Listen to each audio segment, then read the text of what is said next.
గాడ్సే మొదట్లో ఆర్ఎస్ఎస్ కార్యకర్తగా ఉండేవాడు. కానీ ఆర్ఎస్ఎస్ తాను అనుకున్నంత మిలిటెంట్ ఉద్యమాల వైపు ఆసక్తి చూపడం లేదు అనే నిస్పృహతో దూరం జరిగాడు.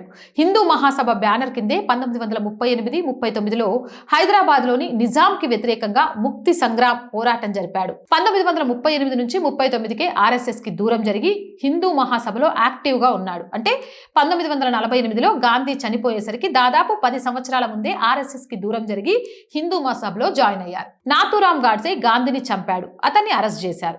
అతనికి నేరుగా సంబంధం ఉన్న హిందూ మహాసభను బ్యాన్ చేయాలి. దాని నాయకుల్ని అరెస్ట్ చేయాలి. కానీ జరిగిందేంటి?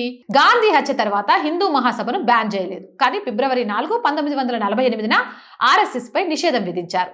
హత్యలో ఆర్ఎస్ఎస్ ప్రత్యక్ష ప్రమేయం ఉన్నట్లు ఆధారాలు లేకపోయినప్పటికీ ఏవో సాకులు చూపి నిషేధించారు. గాడ్సేకి అనుబంధం ఉన్నప్పటికీ హిందూ మహాసభపై అదే విధంగా నిషేధం విధించలేదు.